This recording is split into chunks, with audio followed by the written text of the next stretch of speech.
My eldest son, whom I raised single-handedly, is getting married. His fiancée is strikingly beautiful like a model, yet it became clear that beauty was her only asset when she callously told me, "You're a dropout and a stranger, so don't come." To add insult to injury, I was deceived about the wedding venue. Over time, she maintained a contemptuous attitude towards me due to my lack of formal education.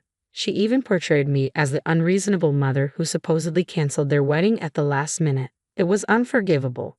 While they were away on their honeymoon, I, Linda, soon to be 57, reminisce about my life. My husband had passed away from cancer the year our second son was born, leaving me overwhelmed with 2 young children. As the new year rolled in, I found solace only in working tirelessly day and night. My eldest son, Paul, stepped up admirably, caring for his younger brother Thomas, even as a little boy. I did what I could for my boys, and Paul has grown into a remarkable adult. It was a challenge when he decided to enter the workforce straight out of high school. I fondly recall the effort it took to persuade him to pursue college, a distant memory now.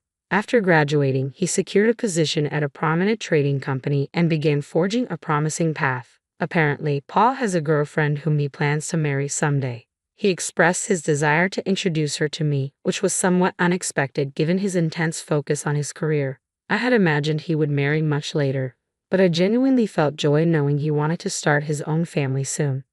Having not been the most attentive mother, I worried whether he would value starting a family.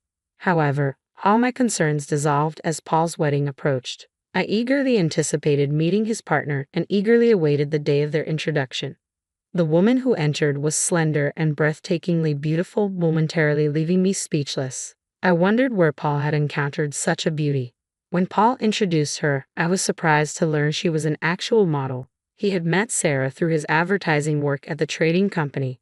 Sarah, 24 years old, appeared vivacious and made a favorable initial impression, though something nagged at me. She glanced around her home without hesitation, almost assessing her future in-law's residence, which unsettled me.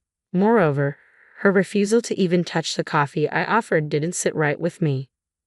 When Paul stepped away to take a work call, Sarah and I found ourselves alone for the first time. It was an awkward moment, and we struggled to initiate a conversation. "You'll soon be my daughter when you marry Paul, so feel free to talk about anything." I attempted to break the ice. To my surprise, Sarah looked taken aback by my words and then uttered something astonishing. "No need. I wouldn't seek advice from someone who didn't finish school," she said with a polite smile, leaving me momentarily stunned. Her smile seemed sincere as she continued, "Yes, I did leave school early, but I had my reasons. My father passed away when I was in middle school, leaving me, my younger brother, and sister with our mother. She worked tirelessly to support us, but there were limitations. I made the decision to start working right after middle school, against my mother's desperate pleas for me to at least finish high school. I have no regrets about that decision even now." I was taken aback and completely unprepared for her condescending attitude towards my education. It caught me completely off guard. "Well, I have a higher education than you, so what would I gain from consulting someone beneath me?" she remarked with a laugh, leaving me speechless. Now, the prospect of her becoming my daughter-in-law was starting to give me a headache. "Looks like you two were getting along well while I was on the call," Paul said upon his return, cheerfully breaking the tension. Sarah responded with a graceful smile, seemingly brushing off the earlier incident. "She's a delightful mother. I'm sure we'll get along just fine," she remarked. Hearing that, I almost choked on my coffee. Sensing my distress, Sarah asked with a laugh, though her eyes betrayed a lack of warmth. I sighed quietly, apprehensive about what the future held. My initial encounter with Paul's future wife, Sarah, was less than ideal. She repeatedly belittled me for dropping out of school, albeit seemingly without malice. Despite her unintended hurtful remarks, I struggled with the idea of her becoming a part of our family. Nevertheless, because she was Paul's choice, I attempted to accept her. After that first meeting, Sarah never visited our home again. I inquired with Paul about their wedding plans, and he assured me everything was proceeding as planned. He had already met her well-educated parents, both graduates of prestigious universities. They had first met during his seminar at the university where Paul himself had graduated from, and Sarah's parents had grown quite fond of him. When I asked Paul about arranging a meeting between both families, he awkwardly replied, "I'm good for now," leaving me puzzled about what he meant. It appeared that the wedding plans were well underway. Paul, occupied with his job, had delegated all arrangements to Sarah. Since Paul seemed satisfied, I find it difficult to intervene. At least he's handled meeting her parents with proper etiquette. Despite my reservations, I've chosen to observe quietly. More than 6 months after our initial meeting, Sarah reached out to discuss the wedding. Invitations had already been dispatched to various guests. They'd chosen a luxurious hotel venue, indicating a substantial gathering of over 100 guests. It's shaping up to be quite a lavish affair, a rarity these days. It sounds like you're planning quite a grand wedding, I remarked. Yes, my father owns a company, so through various connections, the guest list expanded, she explained. As I listened to Sarah, I started to have concerns about the planning on the groom's side. Paul has left everything to Sarah. I'm worried if they've considered the seating arrangements. I know Paul has left everything to you, but could you let me know who's coming from his side? I wouldn't want to be rude by not recognizing someone, I asked. Sarah responded with a hint of irritation. Sure, she said curtly. Everything's perfectly arranged, so there's no need to worry, she added, her tone coming across as somewhat condescending. I felt a surge of irritation, but I held back from raising my voice to a younger woman.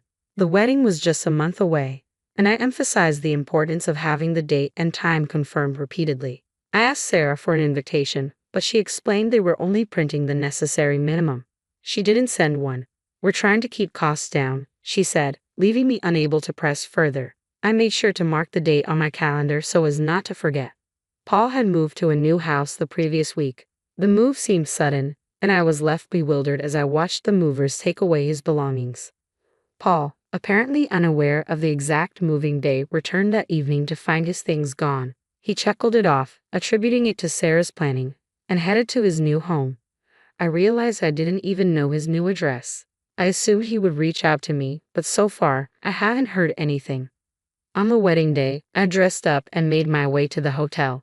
Despite the celebratory atmosphere, I had some unresolved feelings toward Sarah. I felt like I wasn't being respected as the mother of the groom. As I entered the hotel lobby, guests, presumably from the bride's side, were gathering. I didn't recognize anyone, confirming they were likely Sarah's relatives. Making my way to the groom's waiting room, I encountered a scene that left me utterly stunned. Sitting together were a bride and groom surrounded by elegantly dressed men and women. Assuming these were Sarah's parents, I was taken aback. However, I soon realized they weren't Paul and Sarah at all, but complete strangers. They looked at me with confusion, understandably seeing me as an unexpected intruder in their private moment. Sorry, I must have walked into the wrong room, I muttered, feeling my face flush with embarrassment as I hurriedly exited. It was indeed another wedding. A sinking feeling prompted me to approach the hotel's bridal staff. They confirmed there was no reservation for Paul's wedding. Sarah had deceived me about the date and time, though I was certain today was supposed to be the wedding day. Regrettably, I have failed to confirm the location with Paul in time. Somewhere at this moment, Paul and Sarah were surely having their wedding. It dawned on me that Sarah had orchestrated this to ensure I wouldn't attend. I quickly dialed Sarah's number. She picked up immediately. What is the meaning of this? I demanded, my voice tinged with frustration.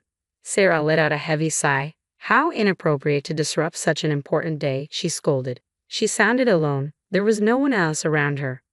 Sarah, you're the one being unreasonable. Why would you lie? I began, but she cut me off sharply. People who didn't finish school are strangers here, so leave, she declared coldly. Her words hit me like a blow. I seethed, thinking about the lengths she had gone to humiliate me. Paul, I understand, I said firmly. But it was too late to salvage the situation and make it to the wedding. My main worry was how Paul must have felt in my absence. In the end, I couldn't attend and returned home. The next day, I was awakened by a call from Thomas, who works overseas and had regretfully informed us he couldn't make it back for Paul's wedding. Paul reached out to me, revealing that he hadn't shown up at the wedding either. He explained, it seems Sarah had contacted Thomas, and somehow the story got twisted into me opposing Sarah and canceling the wedding at the last minute. Paul was seeking advice from Thomas on how to handle the situation. Sarah's manipulation was nothing short of remarkable. I explained the truth to Thomas, recounting how Sarah had deceived me with false information, preventing my attendance at the wedding. Initially, Thomas seemed skeptical, perhaps thinking I was making excuses. However, as I described Sarah's dismissive behavior during her initial visit, he began to believe me. Does Paul know about this? he inquired. He probably thinks I canceled at the last minute, I replied, feeling tears of frustration welling up. You won't let this slide, will you? Thomas sought to reassure me. No, I affirmed. This was no time for tears. I was determined to set things right with Paul, and my frustration soon gave way to resolve. Unable to reach Paul, who was likely on his honeymoon, I decided to confront Sarah's parents directly. I visited their home, where they greeted me with evident suspicion. As we sat down to talk, it became apparent they believed I had opposed the marriage and abruptly canceled at the last minute. I started by addressing this misunderstanding head-on. I wasn't certain they would trust my explanation, but I felt compelled to lay out the truth. Initially, they remained skeptical. However, as a last resort, I revealed my trump card, a recorded conversation with Sarah. It felt drastic, but I had no other choice. With a deep breath, I retrieved my phone and played the recorded conversation. The harsh words Sarah spoke echoed through the phone. I understand why you'd want to support Sarah. I'm a mother too, but please understand how painful it is to be excluded from my own son's wedding, I pleaded. Sarah's parents bowed their heads in silence, offering no apology. It dawned on me then. They had molded Sarah into the person she was, including her disdain for my lack of formal education. In that tense silence, I slid my business card across the table. Sarah's father's eyes widened as he examined it, then looked back at me. I'll do whatever it takes, I vowed. Paul returned a week later from his honeymoon, during which I hadn't heard from him. I feared Sarah might have influenced him, but it turned out to be an unnecessary worry. As I heard the front door open, I stepped out of the living room to find Paul walking in. Upon seeing me, he hurried over to apologize. Mom, I'm sorry I didn't realize what was happening. Soon after the newlyweds returned from their honeymoon to their new home, Sarah's parents paid them a visit. Without time to settle in, Sarah found herself confronted by her father, Joseph. What's going on? Paul, caught off guard, was stunned as Joseph burst in, shouting at Sarah. Sarah hesitated briefly under her father's anger, but her resolve quickly kicked in, leading to a heated exchange between father and daughter. Your actions are tarnishing our reputation, he thundered, tossing my business card at Sarah. She picked it up, her face draining of color as she read my title. Unknown to Sarah, I held the position of president at one of her father's crucial business clients. Despite leaving school early, I worked diligently and earned respect, rising to this prestigious role. Additionally, her father's company acted as a subcontractor for mine. Just 3 days earlier, I had terminated all contracts with his small parts distribution business, which relied heavily on our company for over 80% of its orders. It was understandable that he was upset. You need to apologize to Linda immediately, he insisted. Sarah hesitated, clearly confused. I don't see why I should apologize to someone like her, she retorted stubbornly. It was then that Paul began to grasp the truth. Reflecting on Sarah's behavior, he started to notice several inconsistencies. He apologized to me for believing Sarah's fabricated story about my absence on the wedding day. Mom, I forgot. I should never have doubted you. I'm truly sorry. It's all right, as long as you understand. But I won't reverse my decision regarding the company. I can't continue business with someone who discriminates based on education, I asserted. Paul nodded in agreement. Then he declared, the marriage is over.